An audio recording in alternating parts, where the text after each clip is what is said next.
Right, so we are live today with Jeremy Harbour, and I think many of you know that probably practically everything I learned on business turnaround is from Jeremy a long time ago. You know, and I must say that because this was when the Harbour Club was just very small groups of people, and it was amazing. You know, the highlight was like flying in private jets and that. So it was about 10 times the amount I've ever paid for anything else, but probably about 10 times the amount of value and life changing. And Jeremy, if nobody's ever, well, I'm sure a lot of people now Google Jeremy to see who he is, but I mean, he's known as like the world's biggest and best mergers and acquisitions guy. And I always like when someone said, you know, Jeremy doesn't just think outside the box, he doesn't have a box. I quite like that one. It's like Jeremy just comes up with the most amazing ideas. So the reason why I sort of persuaded Jeremy to come on is because Jeremy, his mum used to have a salon.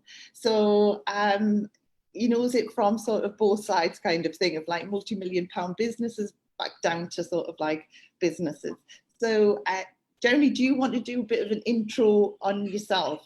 Because you know, I haven't done this justice. Well, no, I think you've overcooked it. That's great. I'll stick with your version. I grew up in a salon. So my mum had a Clarence and Guino salon down in Dorset, and it was literally the ground floor of our house. So I grew up in the in the salon. In fact, my first business, or not real business, but my first foray into entrepreneurship when I was about 7 years old was cutting the flowers down from the garden, putting them in jam jars and selling them to the ladies that would come to the salon to have their, mani-pedi or whatever it was they were doing. But obviously I was always kind of entrepreneurial. I grew businesses the traditional way. So I've done, the sales, the marketing, staff, customers, all those, the things that make business so painful to run. And it was really in my early 20s when I was running a telephone company that I'd started, a telecoms business, that I discovered M&A. Basically, I bought one of my competitors down the road. They were in distress. They had some challenges, some motivations, and I was able to pick the business up without using any cash up front. And that was really an epiphany, because up until that point, I really felt you had to, start your business and then work really hard. And all the books that I read were all about, better management techniques, better marketing techniques, smarter ways to do things.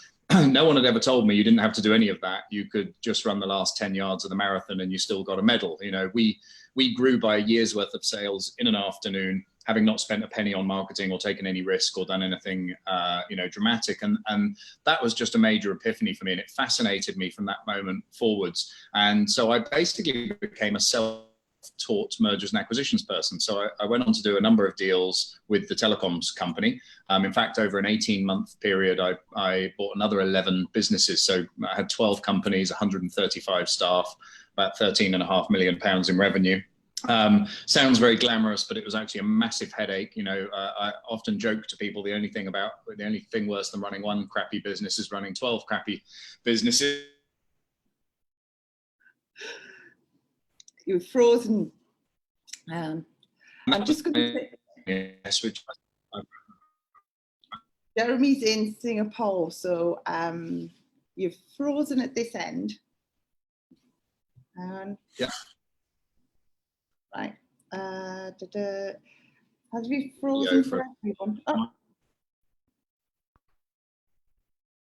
Hang on. It's probably tied. Is that working? No, we still. On my back? Can you hear me? Yeah, can hear you. Right. Okay. I'll just talk for a bit without video, and then maybe. Yeah. I'll tell you what. Should I knock my video off as well, and we'll see whether that gets rid of. Yeah. Are you there, Jeremy? Are you there, Jeremy? I am, yeah. I lost you there for a second. Yeah, right. So I think, I can hear you now. Okay, so, great. Right. So I think we'll just go without video for a while and see how that goes. That's all right with you? So so we were halfway through the 12 crappy companies. So I was running 12 crappy businesses, sold one, realized then that, hey, look, you don't make money running businesses, you make money when you sell them. And then when I'd sold the business and I had all my time back, I decided that I would just buy and sell businesses. Now, actually, the thing I think is particularly relevant for this conversation is that when I went through that phase of buying and selling businesses, I mean, obviously now I take companies public and focus on larger deals. But what I really cut my teeth on was buying and selling distressed businesses. So I would pick up companies that were unable to pay their bills, turn them around quickly and sell them on again. And obviously with what's going on in the big wide world at the moment, the strategies that you use for turning around businesses suddenly become incredibly relevant, because those strategies can be applied to businesses now and try and support them and help them. And then also just from a consolidation perspective. So when the dust settles a little bit and we try and get back to normality, actually that's when you'll probably find businesses face the biggest challenges, because they will have the recession to deal with, because we will go into a recession as a result of this, because so much economic activity has been taken out. And typically what you find is that businesses don't go bust overnight. It takes, there's sometimes a 6 month to 2 year kind of burn until they finally get themselves in enough trouble that they actually go under. So there will be a long drawn out period of businesses, really struggling. And I think if you position yourself correctly, then you can save jobs and livelihoods and support people. But you could also potentially grow your own business quite considerably through acquiring some of your competitors and picking up people, in the same industry as you. So I think this is kind of a once in a lifetime opportunity, even though it looks pretty dark right now. Yeah, I mean, I've already spoken to quite a few salons who, which are quite good salons where, they are thinking, right, this is the time, I just throw the towel in, kind of thing. So I know that is coming in, some of these salons. I think it's, with a lot of salons, people have just, their business has been there, it's plodded along, it's been really, really, just a revenue that's been coming in, and now this is hit. And I think a lot of people, it's either going to work one way or the other. I think salons will either, really fight out of it and do fantastically well, or they are going to be the ones who just think, right, I'm throwing the towel in. And that's where I think it's a great opportunity, because I work with a lot of salons who, do want to eventually have more, grow their brand and have, and this is an ideal opportunity now to start and take over salons where someone's just lost that heart in it, I think, or decided to take early retirement or. Yeah, I mean, what you'll find, look, making people redundant and, taking the drastic actions that you sometimes need to take in situations like this, where perhaps you have to downsize, or perhaps you have to, deal with things that are a little bit tricky to deal with, dealing with people that you owe money to and things like that. A lot of people just don't deal with it. They just bury their head in the sand and they wait until it's just too late, and then the whole thing collapses around their ears. And I think with those people, if you can lead them out into the light, if you can grab them by the hand and help them through it, you can also end up with a business out of the other side, because sometimes they just need that leadership. They just need somebody that can help them take those actions and make those tough decisions. And if that means that they just pass the business over to you and they go, they walk away, that for them is probably a really good outcome, because people just don't like the pointy end of business, basically, where it gets a bit painful. Comfortable. Yeah, kind of sunny day entrepreneurs. Yeah, as you know, though, I mean, the reason I did the Harbour Club was at that point was that to work with distressed salons and take them over and then buy them and sell them. But then I flipped it instead and used all the tactics that I'd far rather turn a salon around rather than actually take it at the end. So that's, but it's, as I say, I just think there are going to be so many opportunities for people who are thinking, right, this is the time when I really want to rock out and do fantastically well with my salon, and then have other salons and build a brand. I think it's going to be an amazing time for it, kind of thing. Yeah. So Jeremy, as in, first of all, just as in, because like you said, we're going to go into a recession, and it's a great time really to do some due diligence on your own business, I think, because you're probably going to have around about 3 months to work on it. And that's what I'm going to be doing, is like working with, like, bringing in lots of experts and walking people through how to do things. But what kind of quick fix tips would you say are the best thing? Your salon now's closed. It was doing all right. You want it to be like fantastic when it reopens. What kind of things would you like, all right, get in, do this, do this, do this? Yeah, well, the old expression, you can't help the poor by being one of them. You need to get your own house in order before you then go and fix other people's. And so, I mean, the first thing would basically be to make sure that you're on top of all of the different government subsidies and opportunities that are out there, that you're doing everything you can to get your £10,000 grant, that you're making sure that the 80% salary cover is there. Speak to your bankers and say that you need the loan. Tell them you need the interest-free loan. These loans are interest-free for 12 months. From anecdotally what I'm hearing, a couple of £100,000 is quite acceptable. More than a couple of £100,000, you have to jump through a few more hoops. So even if you don't feel like you need the money now, it's probably worth getting it and having it sitting in your bank account there, because even if you just pay it back at the end of 12 months with no penalties, no interest, at least you have the security of knowing that you've got that cover, that you've got that protection within the business in case this thing goes on for longer, or in case there's some fantastic opportunity that comes up, maybe to pick up some equipment that you want to add to your salon. Some, I'm sure there'll be lots of, laser machines and body shaping machines and things like that that are going to come on the market from as a result of this. So if you wanted to pick up some of that sort of stuff, then there's going to be some opportunities. So getting all of that stuff done, stopping all the payments going out. Look, if you have leases on some of these machines and things, Hitachi Finance, a very common financier for buying these equipments, they're super adaptable at the moment. If you ring them up and tell them you want a 3-month or 6-month payment holiday, they will give it to you. And likewise, if you have vehicle leases, if you have even your shop rental, all of those things, you should be speaking to every single creditor and trying to get holiday periods or reductions or stay of execution basically on all of those payments. Even if you feel like you've been prudent and you've got your 3 months or your 6 months cash reserves, take all of those opportunities that you possibly can.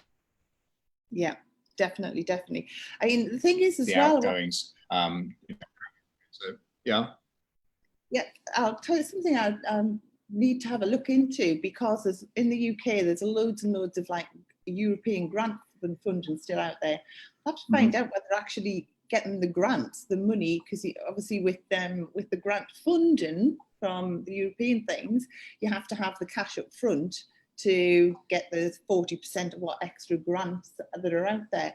So I'll have to look in to see whether you can actually use that money to get further grants as well, because that'd be awesome. Yeah, then the other thing is looking, I mean, one of the great things about having a salon is insurance is compulsory. So in a lot of businesses, you don't have to have insurance, but in a business where you're, fiddling with people's skin, you do have to have insurance. So what insurance companies tend to sell you is quite a comprehensive kind of insurance package for the whole business. So if you have a look through your insurance policy, you might actually find that you're covered for an amount of business interruption. It might be like a single, normally they have a cap on it, like up to £50,000, for example. But the Chancellor actually announced that COVID-19 is what is known as a recognised disease. Now, the recognised diseases for insurance basically, were weird things like smallpox and polio and, really random stuff that basically the insurance companies, I think, could be fairly confident you're never going to claim on. But now he's added that as a recognised disease. It means that all of those insurance policies potentially cover some business interruption as well. So if you think about it, if you've got 80% of your salaries covered, you're not having to pay your VAT, you're not having to pay your PAYE, you're not having to pay your rent. you can get all your leases suspended so that you've got no outgoings from those. You've got a £10,000 grant from the government, and you can claim business interruption from your insurance company. You know, there might actually be a little chink of light at the end of the tunnel there, that you could come out of this in a slightly better position than you went in. And look, I would probably spend the downtime that you have learning new stuff about your business. I mean, there's a couple of key areas where I think you can really stand out as a business. One of them is improving your social media and personal profile within your community and within your industry. So writing articles, publishing content, just getting stuff out there that positions you as the go-to person in your particular sector. There's a great book about that, which you can get for Kindle, which is called Become a Key Person of Influence by a good friend of mine, Daniel Priestley. I know, Susan, you're everyone. Yeah. And I did the KPI program as well. It's awesome, amazing. Yeah, no, it's highly recommended. So I would, read that book. It's quite a short, easy read actually, and will give you some great ideas about how you can position yourself better in, like I say, in your industry and in your community to better capitalize. And you know, the thing that normally slows people down with the content, well, time is now one of the things that everybody seems to have a load of. And then, in terms of kind of business turnaround and acquisition stuff, which is obviously my passion, I mean, we publish tons and tons of free content. I mean, if you follow me on Instagram, which is harbour.jeremy, so Harbour is spelt in the English way, so Harbour, so harbour.jeremy on Instagram. We publish videos every day on there, sometimes a couple of videos a day on different things you can do in your business, different tactics, different ideas around acquiring competitors for no money down. Just tons and tons of content. If you go to our website as well, the website's linked from the Instagram account. There's a free report you can download, which gives you a whole bunch of the basics as well. So while you've got this downtime, just consume all of the free content that's out there to try and get you kind of, up to speed with some of these ideas. Because I understand, you've probably been running a business for many years, and this is a completely new area. And it's very easy just to say like, well, I don't understand it, therefore, I'm going to leave it alone. Whereas, look, you've got some time now. You can really up your game. You can really, improve yourself. So I'd always recommend, they always say invest in yourself, and I think it's just a really easy way you can do it. And all you have to invest is your time, just to spend a little bit of time going through this stuff. It's better than drinking your way through the drinks cabinet at home, anyway. Which is the other choice. The thing is, as well, I think there's a lot of content out there at the moment, but it's not all necessarily great content though, and that's what I'm trying to do, is get like true experts on every subject so that it's the best advice out there. And like anyone who hasn't gone on to Jeremy's Instagram, it is brilliant content that Jeremy puts out. It's not just, there's actually real hard, you can action that kind of tips in there. It's not. Unfortunately, most of the content that's published out there is published by people with an axe to grind. So they're, advisors who want to sell you advice. So they're, lawyers, brokers, these kind of people that are trying to convince you to have more lawyers and brokers. Or it's, most of the books are about leverage buyout, which is just where you borrow tons of money from the bank and use that to buy companies. Well, anyone that did that in the last couple of years is going to really feel the pain right now, when you've got all the loans outstanding and you haven't got any business anymore. So, we advise against that model. We always have done. You can find videos from me back in 2009 advising against that particular business model. So yeah, there is an awful lot of terrible advice out there. And there's a lot of people, obviously, we do sell a training course. I'll be completely open and upfront about that. Has a community attached to it, but we're not a training business in the traditional sense. We are deal makers that share our information with our community. So, with most of these training courses, they're just trying to sell you the next thing and the next thing and trying to upsell you to some, mentoring program or something. We don't have any of that kind of nonsense. We literally have a community that people can join if they want to and not if they don't. And actually, we publish so much content that you can learn a lot of the stuff through what we're publishing. So you don't need to join the community. Obviously, there's huge advantages in doing so. That's why we have one. But there's so much stuff you can get for free from us. You might as well consume all of that, while it's there. How often are you doing anything in the UK, Jeremy? I know you were you had something on just a matter of a few weeks ago, but obviously with being over in Singapore, how often are you over in the UK doing anything now? Yeah, so we normally do. So obviously I'm based in Singapore, and we operate the Harbour Club in Australia, Singapore, the UK and the US. So we actually did Los Angeles and then London a week apart. And then pretty much when I left London, everything shut down. It was kind of, it was a lucky escape, I think. Yeah. So back home in Singapore now. We normally do 5 events a year in the UK. The UK is by far and away the biggest part of our community. We have a lot of people there.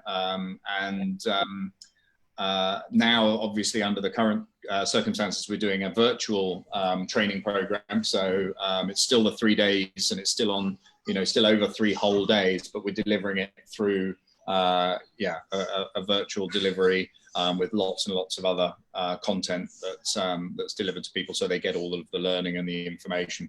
So where can people find out about that?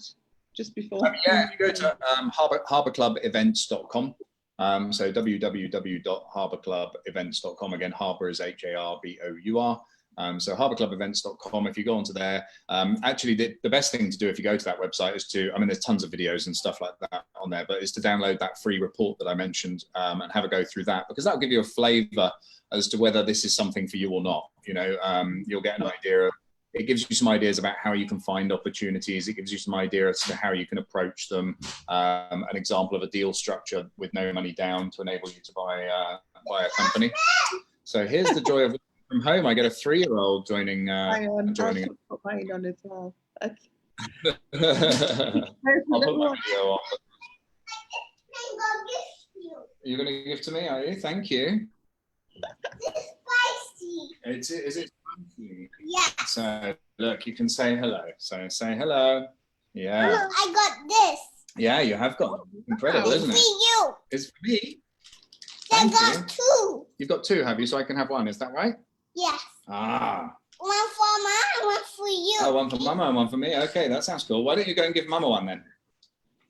Go on. Good boy. Should have locked the door. Just thought he's going to be like, by the time he's a teenager, he'd be like, yeah, when he's a teenager, he might be a little bit more quiet, but yeah. So obviously, so you'll be going through this as well, though, because you'll have some businesses all of the worldwide businesses, you'll be going through all of this that we're going through, really. Yeah, absolutely. So yeah, we've got businesses in New Zealand, in the UK.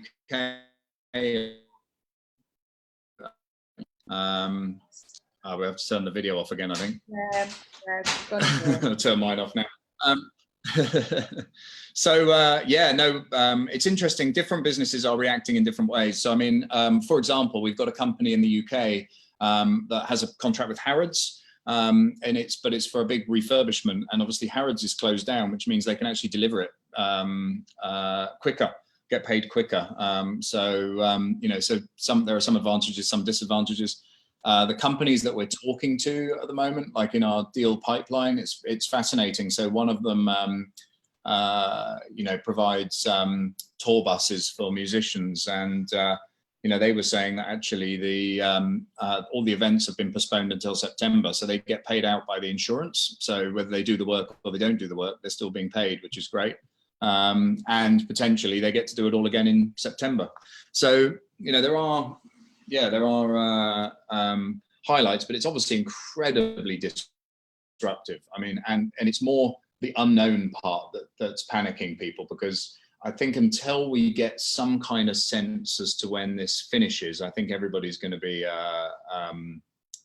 reluctant to spend money, reluctant to take action about it. I feel like it's going in stages. The uncertainty we all had the uncertainty of like, you know, the Prime Minister said that wellness centres, massage parlours and spas had to close.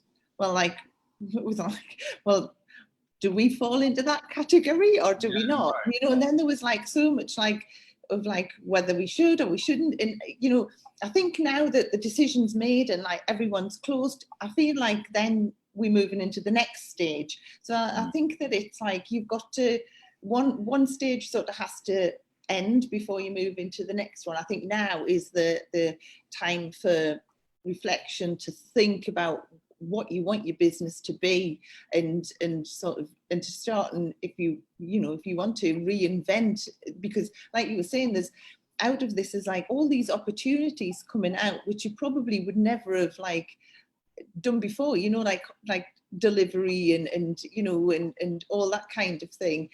So people start thinking outside the box and and new ideas come out to change the business. Absolutely. And it's amazing, you know, like we've had all this technology for ages that enable us to work a lot more from home and to use the cloud and things like that. And then you'd speak to businesses who would just say, oh no, that wouldn't work for us, or that wouldn't work for our culture or whatever. And, you know, the last couple of weeks, well, guess what? It works, you know, necessity is the mother of invention. And so I think, reinventing the business model is also going to be really, really interesting. I mean, obviously, you know, going out to a salon to be pampered is, you know, is a treat. It is something that people like to do. And I'm not sure how, you know, how you can mobilize that, because there are, you know, at-home hairdressers and things like that have been around for ages. So would you get an Uber of beauticians, for example, where somebody, you know, pops in and does stuff in your home and goes away again?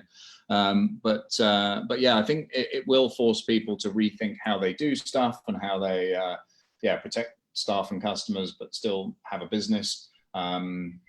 Still make people feel like they're having a treat and spoiling themselves, but without, you know, associated risks and things like that. So it's going to be really interesting. The world will not be the same out of the other side. I think so many people have realized they don't need an office, they don't need to work in the way they've always worked, they don't need to travel quite so much. So I think it will have, you know, it'll have a really big impact even when it's back to so-called normal. I don't think we'll ever be back to the same again.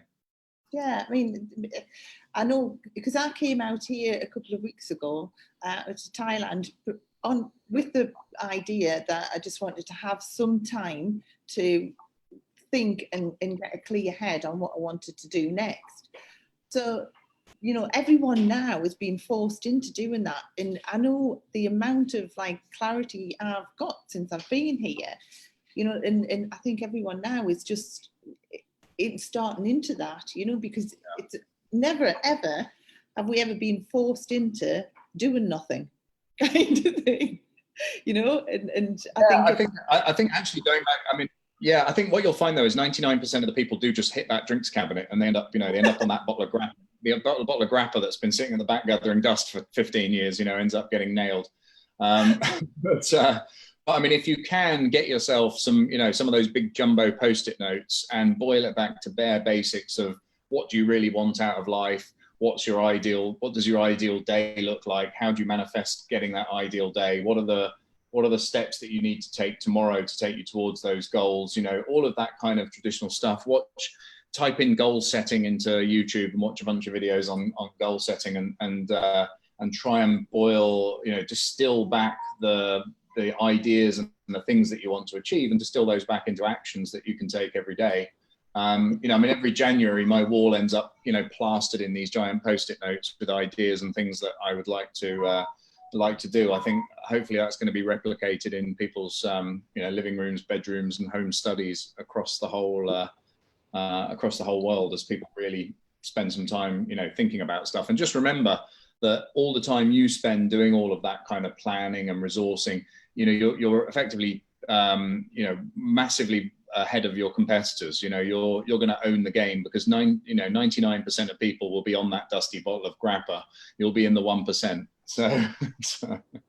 Yeah, we're going to. One of the experts I'm bringing in is Melanie Moore, and she's huge on like vision and kind of thing.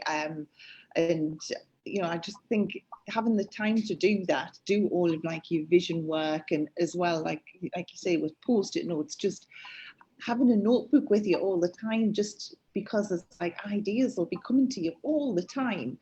Like when you least expect it, when you're out for a walk with the dog and all that kind of thing, that's when you really need to like be like writing it down so that, it stays there, kind of, even if at the time it doesn't tend to make sense, once they all come together, So I've got a new twist on goal setting, which I don't know if your audience might like, which is basically, I think, in the, when I was growing up, I grew up with the Nightingale Conant tapes and things. I don't remember if you went through that same sort of phase.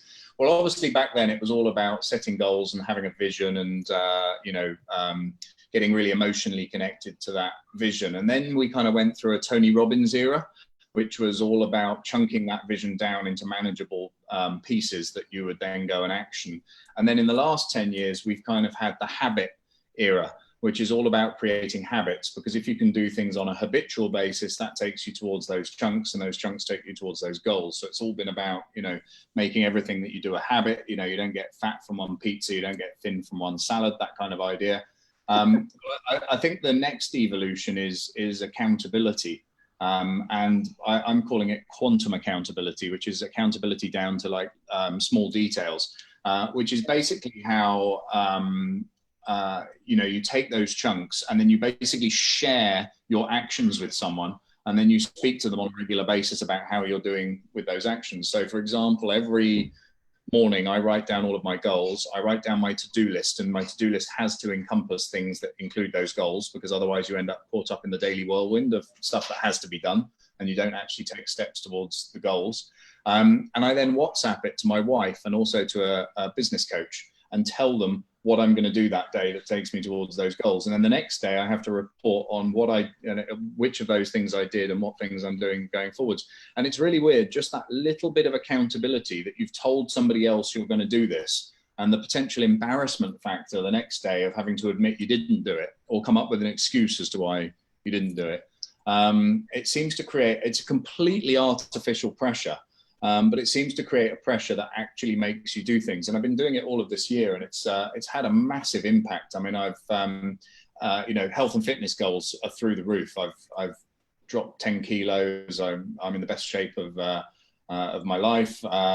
Business goals and things like that. That even when you're faced with this onslaught of crap that we're going through now, it still makes me make sure that every day there are some small steps in there that take me towards the things that I agreed as goals with myself back in January. So I think this accountability thing, I think, will be, and the next big step in terms of achieving stuff that you're setting out to do, basically.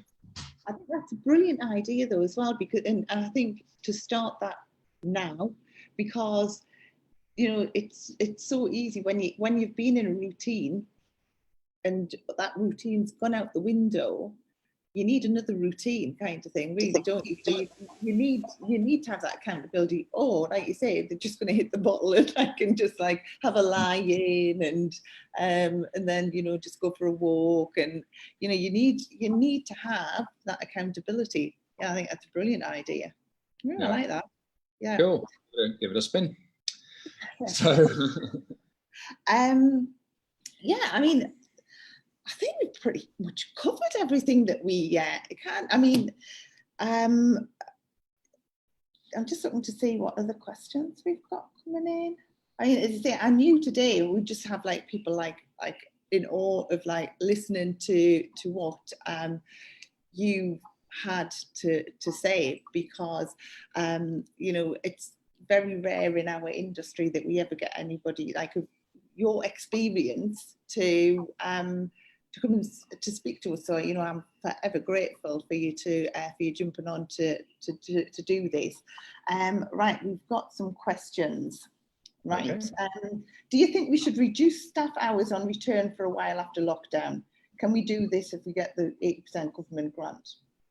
Well, so obviously the 80% government grant is conditional upon you paying the other 20%, but you can defer your PAYE. So effectively, from a cash flow perspective, you're kind of covered. But I would say when you get back to being open, there's obviously going to be a period of time where you're ramping back up to capacity. And so it doesn't really make sense to have, you know, once you can see that the 80% is going to run out, it doesn't really make a lot of sense to have, you know, to be over capacity through that period. So, yeah, I would say most businesses are going to be a bit smaller, you know, in the short term. But hopefully, you know, it should get back to, you know, to normal fairly quickly. I mean, I would guess things like epilation and, you know, those kind of things, there would be a pent up demand. So people might not be able to do it for a while, but they'll bloody well need it when the time comes. Exactly. And like you were saying, I think, you know, the social media thing, keeping in touch with people and things, and then, you know, and as well, like there should be, you know, I think we will get some notice of when we are going to be able to reopen, kind of thing. It's then just getting in contact with all the clients, getting them all booked in, if not before. I mean, what we're doing with ours is we're actually rebooking their appointments now to when we think we're going to be open, and then we'll move them forward, you know. So and we're using that now to make sure that we've got everyone booked in until Christmas. That's a great idea. Because, you know, that we genuinely do believe that there's going to be like this, you know, big mass of people wanting to come in all together, and if you can't accommodate your regular clients, they're going to go somewhere else, because there will be so many people just throwing out daft offers to try and entice your clients away, because they won't have thought about anything else to do, kind of thing. So you know, I think getting them booked in now, personally, I think is and so hopefully not having to reduce staff hours when it comes to open. We've got another one here. I'm a small manufacturer and was going to launch a refill scheme for beauty salons. How do I reach out to salons now they are closed? Good question. I mean, one of the things you could do is have a look, if you look on Companies House records. So, I mean, you can use things like Credit Safe or Endol. I think Endol you can use for free in the UK. ENDOLE. There you can normally get the director's service address for limited companies. So if you have a list of salons, you can type them in and it will give you the director's service address. That's quite often the home address. Or I would possibly say even using LinkedIn. So Sales Navigator, if you go into LinkedIn, there's a thing called Sales Navigator. Within Sales Navigator, you could identify you know, salons in the UK, and then you can reach out. Now, LinkedIn has a thing called InMail, which you pay for, but instead of using that, you can just do a connection request. So you can request to connect to that person, and you can type, I think it's up to 300 words or 300 characters that you can put into like a little box in the invitation. And so you could put a personalized message in there to each of them and reach out. And again, that's something that's dead easy to do when you're sitting at home, trying to avoid that grapper. No, that's great advice. And then the last one, someone's asked, are we allowed to do delivery?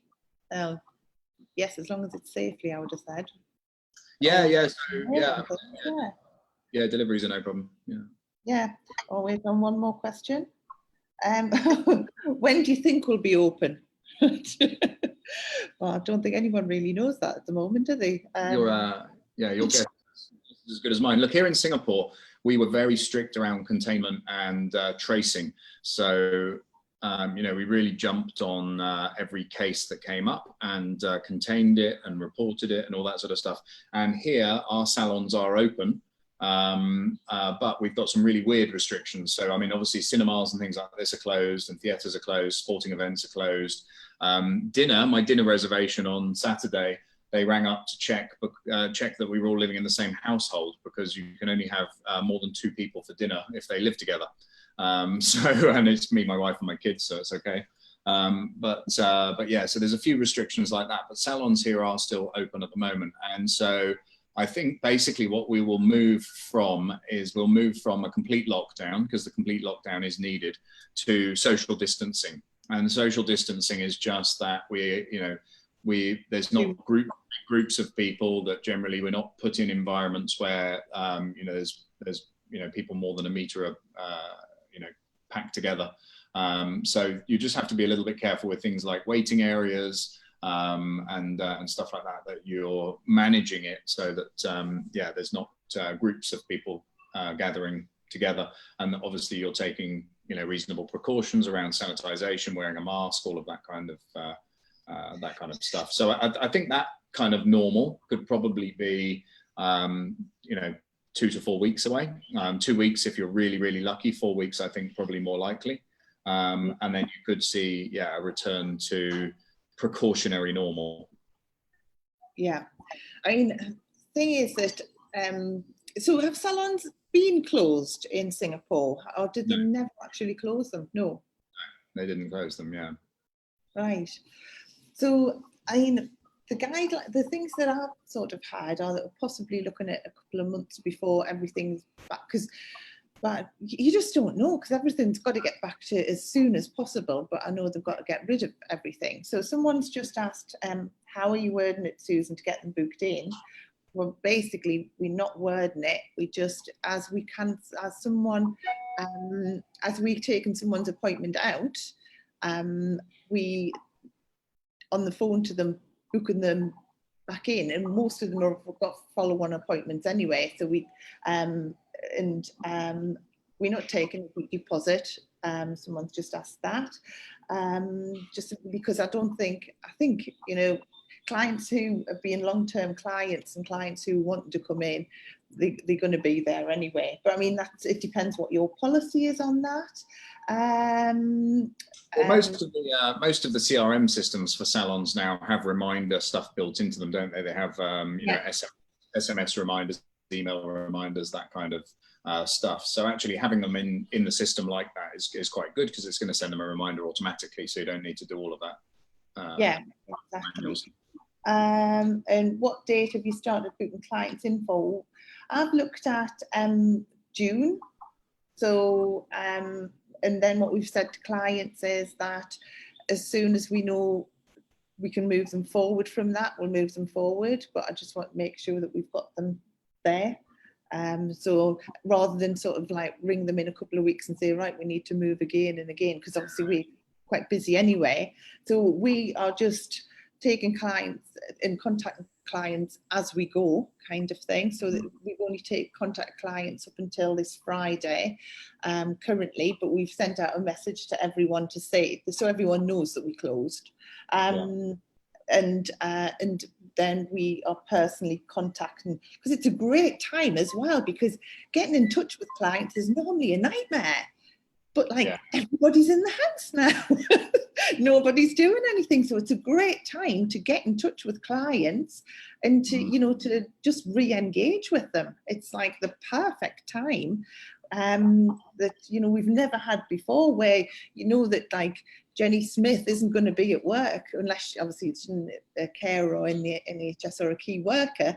But most of our clients are at home down with their kids and things. Yeah.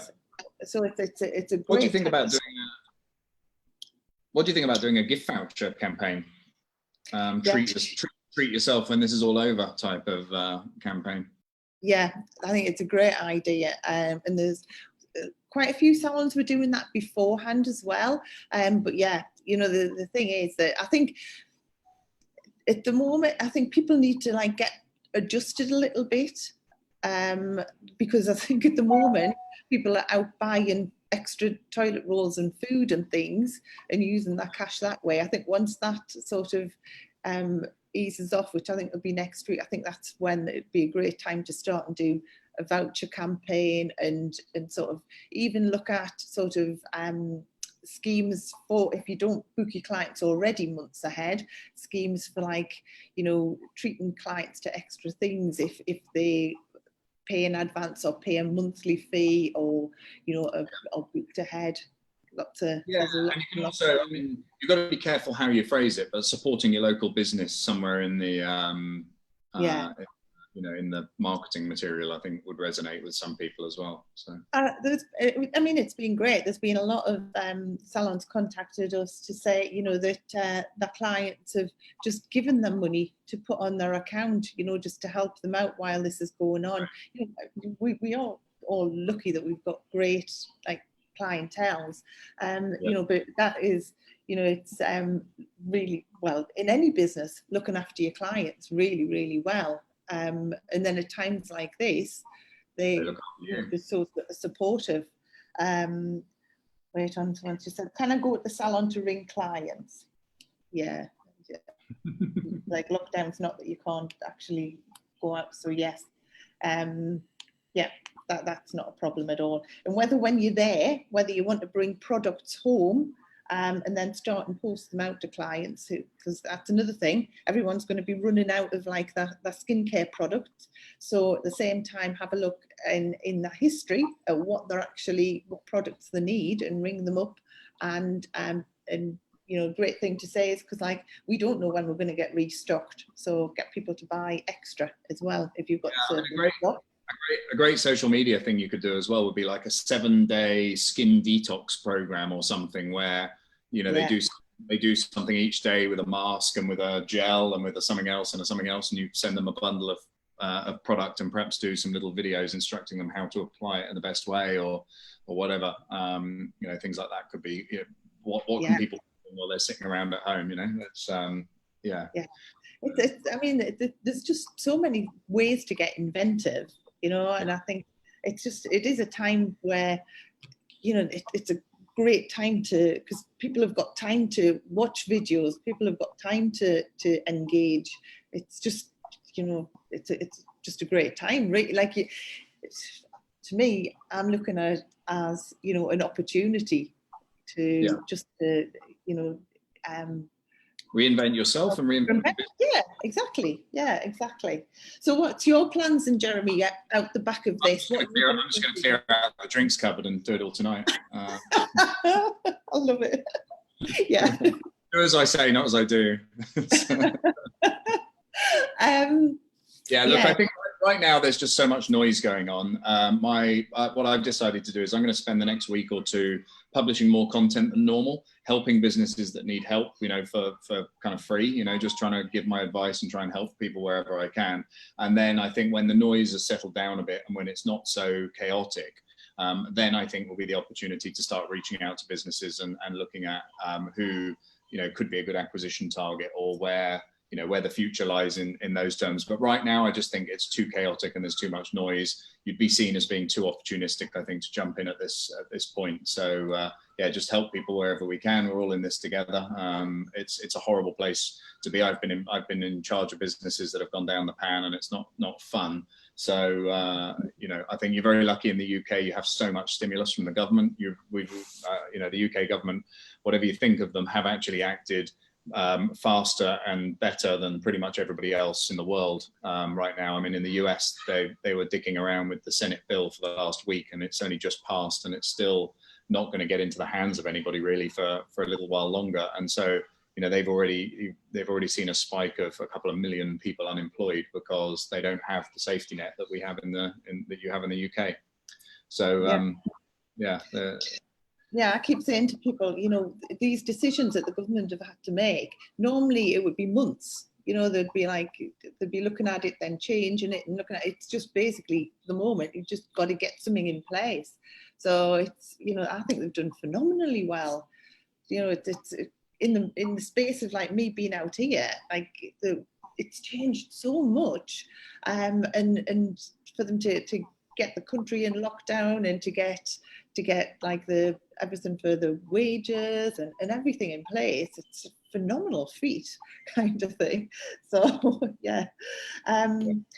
Right, Jeremy, I know how busy you are. I know there's still a couple of questions and things, but what I'm going to do is I'm going to jump on after this and I'll do a live, just tell everyone how we're going to, because the thing is everyone's got so many questions at the moment. So I'm just going to jump on.